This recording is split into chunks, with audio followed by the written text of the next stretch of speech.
প্রিয় শিক্ষার্থী বন্ধুরা,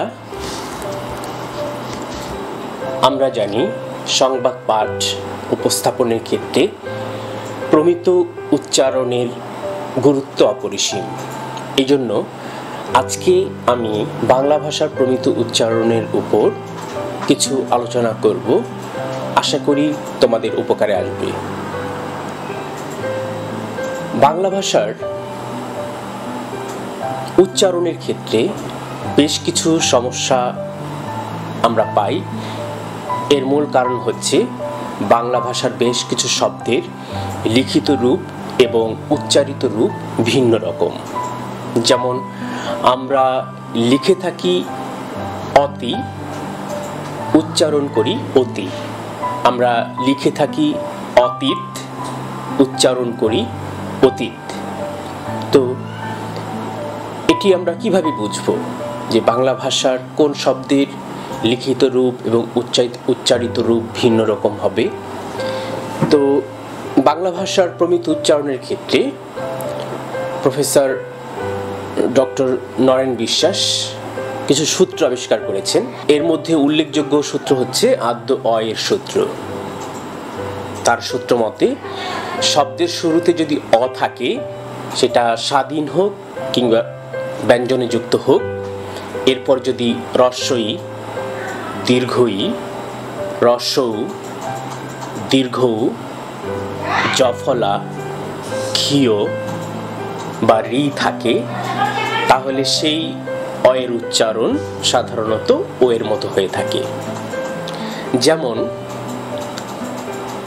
আমরা লিখে থাকি অভিমান, কিন্তু উচ্চারণ করতে হবে অভিমান, কারণ অ-এর পর রস্বই আছে। এমনি করে আরো বেশ কিছু শব্দ আছে। যেমন অ-এর পর যদি দীর্ঘই থাকে, সেটার উচ্চারণও ও এর মতো হবে। যেমন আমরা লিখে থাকি অতীত, উচ্চারণ করি অতীত। লিখে থাকি অধীন, উচ্চারণ করি অধীন। লিখে থাকি সতী, উচ্চারণ করি সতী।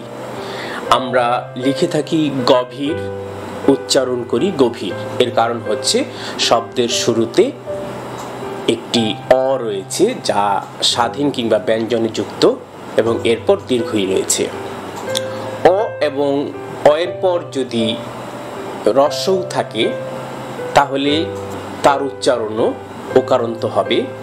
যেমন আমরা লিখে থাকি অনুমান, কিন্তু উচ্চারণ করতে হবে অনুমান।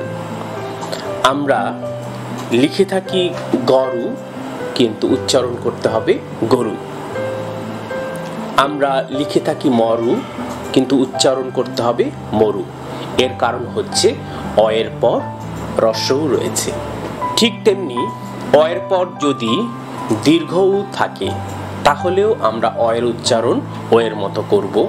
যেমন ময়ূর, আমরা লিখে থাকি কিন্তু উচ্চারণ করতে হবে ময়ূর, কারণ ময়ের পর দীর্ঘউ রয়েছে। এরপর আমরা লিখে থাকি বধূ, কিন্তু উচ্চারণ করতে হবে বধূ। আমরা লিখে থাকি অনুদিত, কিন্তু উচ্চারণ করতে হবে অনুদিত। আমরা লিখে থাকি মসুর, কিন্তু উচ্চারণ করতে হবে মসুর, কারণ অ-এর পর দীর্ঘ উ রয়েছে। অ-এর পর জফলা থাকলে আমরা অ-এর উচ্চারণটি ও করব বা ও এর মতো করব। যেমন আমরা লিখব অদ্য, কিন্তু উচ্চারণ করব অদ্য। আমরা লিখব অন্ন, কিন্তু উচ্চারণ করব অন্য। আমরা লিখব বন্যা, উচ্চারণ করব বন্যা। আমরা লিখব অধ্যক্ষ, উচ্চারণ করব অধ্যক্ষ। আমরা লিখব অভ্যাস, কিন্তু উচ্চারণ করব অভ্যাস। আমরা লিখব গদ্য, কিন্তু উচ্চারণ করব গদ্য। আমরা লিখব পদ্ম, কিন্তু উচ্চারণ করব পদ্য। আমরা লিখব জন্য কিন্তু উচ্চারণ করব জন্য। আমরা লিখব বন্য কিন্তু উচ্চারণ করব বন্য। আমরা লিখব সন্ধ্যা কিন্তু উচ্চারণ করব সন্ধ্যা। আমরা লিখব সত্য কিন্তু উচ্চারণ করব সত্য। আমরা লিখব তথ্য কিন্তু উচ্চারণ করব তথ্য। এর কারণ হচ্ছে অয়ের পর জফলা রয়েছে। কিন্তু অয়ের পর জফলা থাকলে অয়ের উচ্চারণ অই থেকে যায়, এরকম কিছু ব্যতিক্রম রয়েছে। যেমন আমরা বন্ধা শব্দটিকে বন্ধাই বলবো, আমরা বন্ধা বলবো না। মর্ত শব্দটিকে আমরা মর্ত বলবো না। অর্ঘ শব্দটিকে অর্ঘ বলবো না। বদ্ধভূমিকে বদ্ধভূমি বলবো না। তো এরকম ব্যতিক্রম ছাড়া, কয়েকটি ব্যতিক্রম ছাড়া আমরা প্রায় সকল শব্দের উচ্চারণই ও দিয়ে উচ্চারণ করব। অয়ের পর ক্ষীয় থাকলে আমরা অয়ের উচ্চারণটা ওকারান্ত করব। যেমন আমরা লিখব দক্ষ কিন্তু উচ্চারণ করব দক্ষ। আমরা লিখব লক্ষণ কিন্তু উচ্চারণ করব লক্ষণ। আমরা লিখব রক্ষা কিন্তু উচ্চারণ করব রক্ষা। আমরা লিখব বক্ষ কিন্তু উচ্চারণ করব বক্ষ।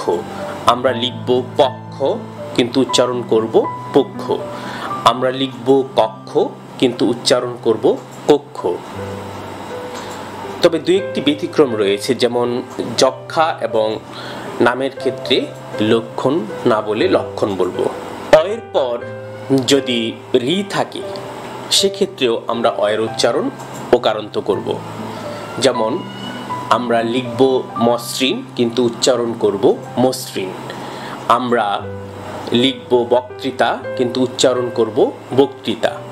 আমরা লিখব যকৃৎ কিন্তু উচ্চারণ করব যকৃৎ। প্রিয় শিক্ষার্থী বন্ধুরা, আমরা আদ্যয়ের বেশ কিছু নিয়ম জানলাম। আমি তোমাদেরকে আরও বেশ কিছু শব্দের প্রমিত উচ্চারণ শেখাবো। সে পর্যন্ত আমার সাথে থাকো। ধন্যবাদ।